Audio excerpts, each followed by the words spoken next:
Professor Sarah Teasley from RMIT School of Design on the line, who's going to just quickly summarise some key points that she's drawn out of today.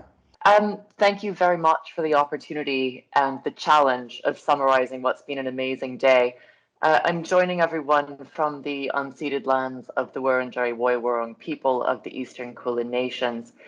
I've spent the day listening quietly, not wanting to preempt myself, but I've also been taking notes furiously during the talks and discussions alike. Just so that you know why I'm here, why Harriet and Simon and Norm so graciously invited me to respond. As Simon said, I'm a newly appointed professor of design at RMIT, where I'm based in industrial design. I'm Canadian. I arrived in Melbourne this January, so I'm quite new to Australia, but the subject area and the challenges are very familiar. Before this, I was in London at the Royal College of Art, where I co-led a degree program in history of design that we offered with the Victoria and Albert Museum. And before that, I taught in the design school at the RCA, including with our vehicle design department there. Why am I telling you this? Because in my role as the head of history of design, I was very involved in redesigning the curriculum to design what we called practice-based public-facing history and history with and through things. So helping students develop their own skills for working with communities and local archives to reinterpret and communicate histories, often in new ways, to flag their significance to wide publics, including local governments or national governments or other funders, and to promote new engagement with them. I'm also a historian by trade, and in my own research, I work mostly with design, technology, manufacturing, technical education in 20th century Japan, including automotive design. So a lot of my research when we are able to cross national borders is in small workshops and in industry association offices in Japan. And those conversations invariably turn to questions about the sustainability of collections. And what do you do when industrial districts are disappearing, when firms are closing, when industry organizations don't have the funds to maintain the premises, when risk management plans haven't been put in place, or effectively when the collections are in danger of being lost. And it's all too real to me also because so many of the resources that I do access when I can't travel are through secondhand online shops, and they come complete usually with the previous owner's stamp, which is often a designer, an engineer, a small workshop, and so on, or a local library or a local archive. And my grandfather was an auto mechanic. So this is all very, it's very familiar territory in terms of challenges, actions, directions, and opportunities, and a real honor to get to respond. So it's been a really rich, exciting, and full day of the big picture and practical advice. We've had some wonderfully inspirational examples and concrete suggestions for next steps from very many perspectives. And there've also been some excellent discussions around the very real challenges that need addressing, including some of the directions that might seem promising but aren't so helpful, and directions that could have some very real traction. I really applaud the organizers, Simon, Harriet, and Norm, for convening such a powerful event, the AHA more generally for organizing it, and all of the day's speakers for the hard work, the dedication, and the wisdom and care evident in every presentation. It also wouldn't have been a discussion of heritage and sustainability without silverfish and damp. So thank you, Norm. So let me reflect back a bit of what I've heard today.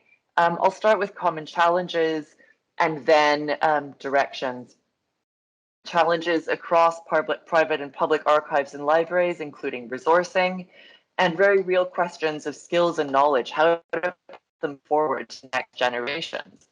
To use Alison's category from this morning, both transferable skills, what she called the grazing experience, to be able to work across different objects and situations, and how to make sure that those skills and that interest is combined with the passing on of the deep specialist experiential knowledge that comes from caring for and maintaining very particular machines, as well as types of machines.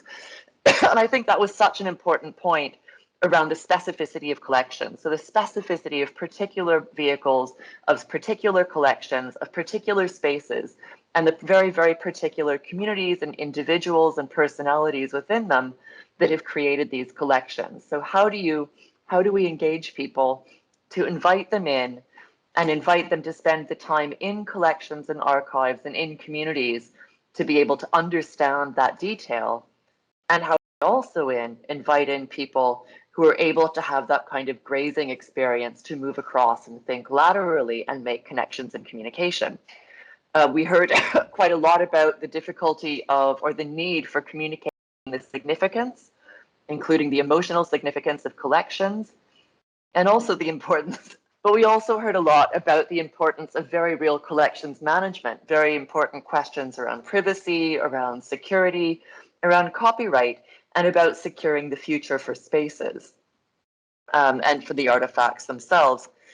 We heard around public museums, libraries, and archives, key challenges including the specificity of government funding and regulation, always changing, the post-1990s concept of public sector entities funding themselves, the ease with which institutional memory can be lost because the collections are public, common, and shared, and so can have a very different emotional meaning, and the very real risk that skills, experience, and knowledge of artifacts and of also how to care for them can be lost, and collect connections with communities and the stories behind artifacts can also be lost through that.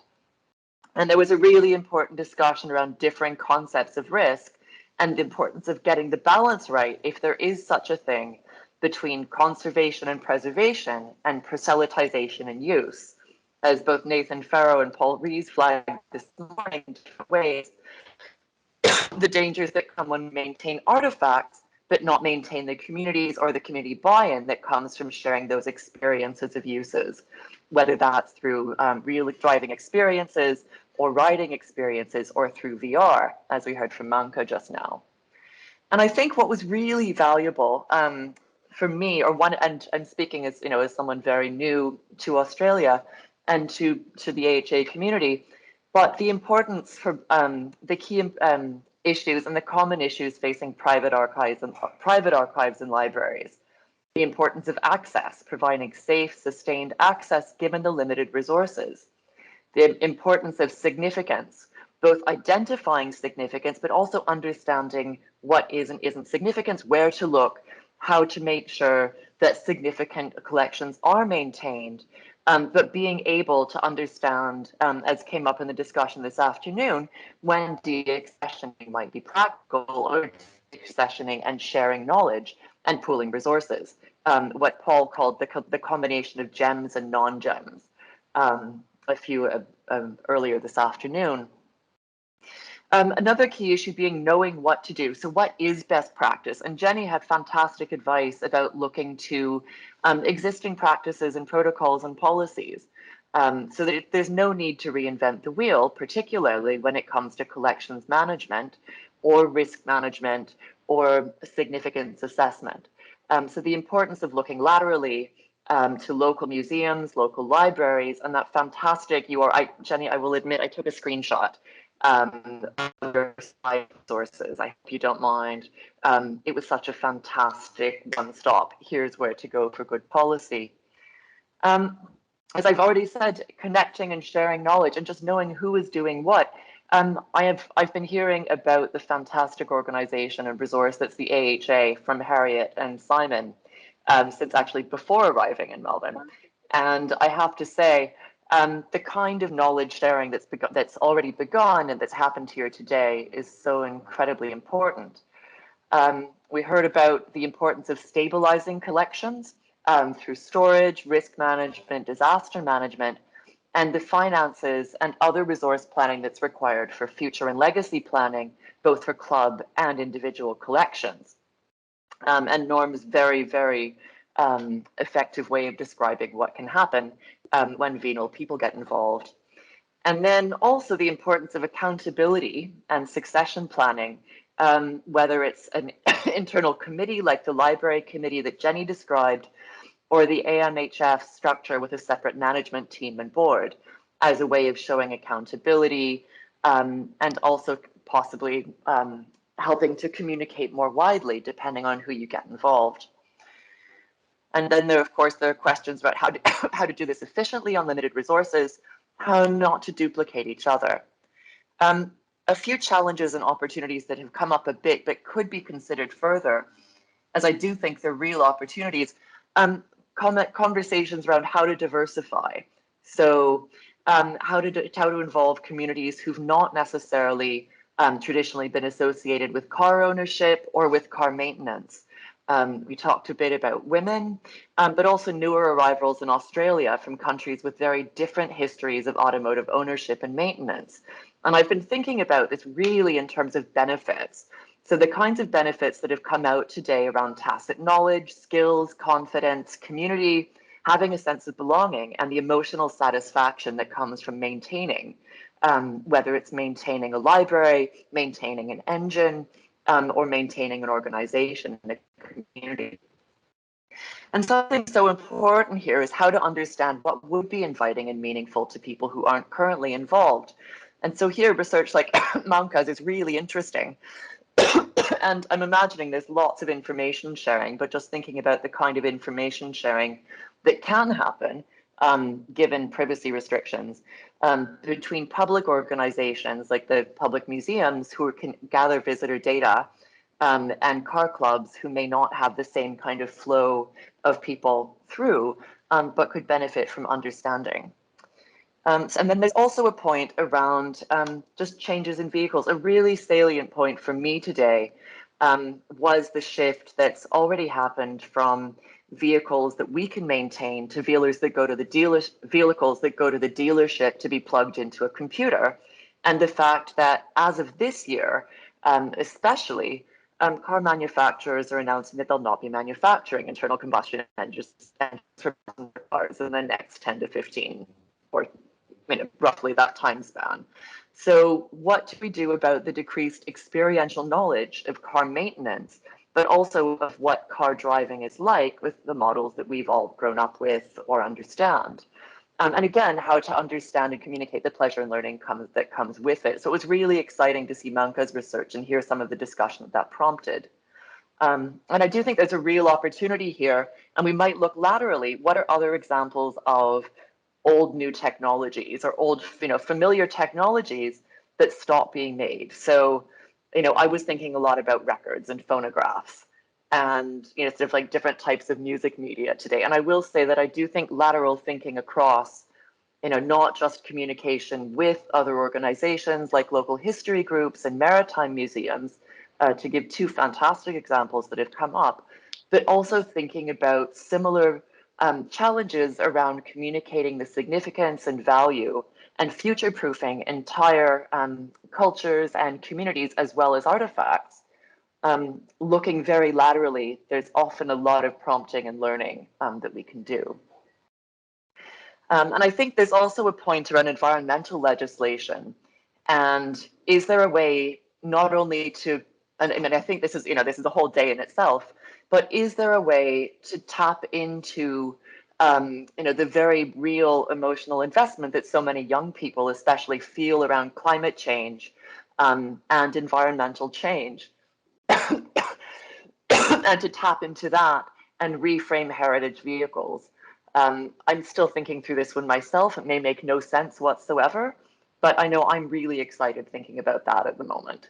And this also comes from working with students at RMIT and seeing how they're thinking really, really creatively about tinkering and making and maintenance and community, precisely because they are so deeply invested in sorry, in issues around climate change. So I think I've given most of the points. Just a few other things.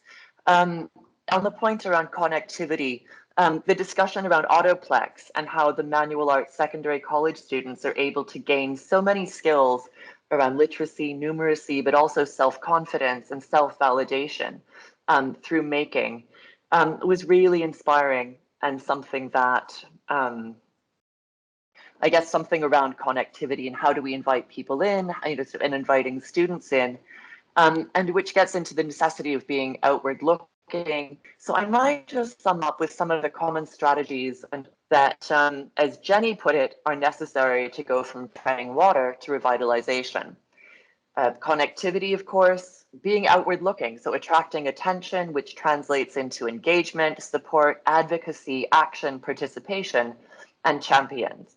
Using online resources like Rallipedia, as well as events, working with students, and other forms of public engagement.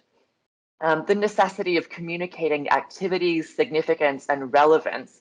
As Paul phrased it, but many others have also said, finding ways to talk convincingly and compellingly about the values of skill, restoration, repair, activities, and community to champion the sector and to inspire new champions.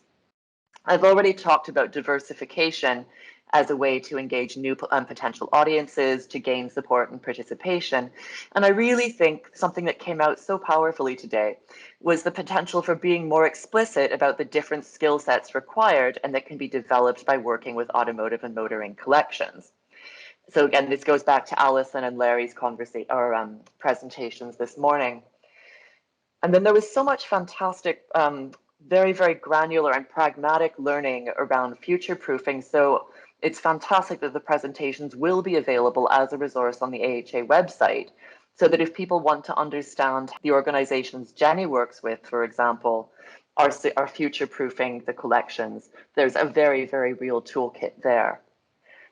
So these are strategies for individual organizations. I'll close just with 2 points about wider actions. First is around connecting, joining forces, and mobilizing distributed resources. In 2 words, ARC linkage, what Harriet's been proposing. As someone who's spending a lot of time getting up to speed with the research funding landscape in Australia, it does strike me that the linkage scheme, given also that it welcomes public, academic, and private organization bids, would be a fantastic way of mobilizing this shared cultural heritage. And in doing so, allows for a lot of this other work around identifying the significance, communication, connectivity, some of the future proofing activity as well around things like potentially digitization, or even cataloging. And I guess my final point just comes back to around thinking laterally and the importance not just of networking with people and organizations facing similar challenges, but also looking at what they're doing and looking across as a way of identifying value and significance and ways of communicating them. So I will stop there. But again, congratulations, everyone. It's been an amazing day. Thank you. Thank you so much, Professor Sarah Teasley, for such an eloquent and insightful summary of today. Sounds like we've got an ARC linkage led by 2 professors, one emeritus and one newly minted at RMIT, and a range of institutions clearly interested in getting involved. So what a great momentum, I suppose, that we're building through this through this day. Tony Lupton, our secretary. Thank you very much, Simon. It's been an absolutely wonderful day, and I just wanted to add my comment at the end to give our thanks to the conveners, Norm and Simon and Harriet. You've done a fantastic job in pulling this together. The presenters have been sensational, and everyone's done really well on their time limits, and they've been really on the money with all of the ideas. I think we've all had a great learning experience, and to Sarah at the end to pull everything together in the way you did, it's I think given us a real way forward. So thank you, and we welcome you as a newcomer to Australia and to the movement here. It's great to have you with us. And I just encourage everyone who's been part of today, all of the 70 odd people who have joined us for this event, just to be able to reflect on what we've heard today. Think about what ideas you may have, to try and advance the sorts of things that Sarah has just been suggesting in her summary of the way all of us, together with AHA as a coordinator, can work towards some of these strategies to preserve the cultural heritage that we value so much. So thank you all very much. Thank you, Tony. And look, there are some final thank yous that I do need to make before we finish today. The key one from an operational perspective is a big thank you to Jordan and to Dawn, who have been on all day but have worked so hard coming up to the conference, creating such a terrific visual language, brand identity, digital experience. This just shows you how good RMIT students are. It's insane.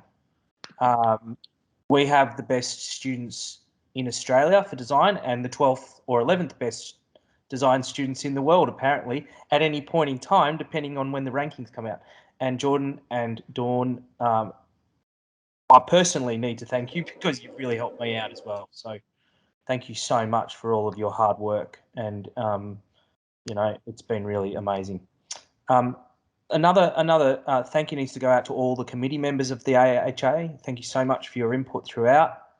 Getting this together has been relatively straightforward for an online event, probably more so than an in-person event, but there's still things to do and you've all assisted. So really thank you all. I won't name you all, but thank you. You know who you are and you've been really great throughout.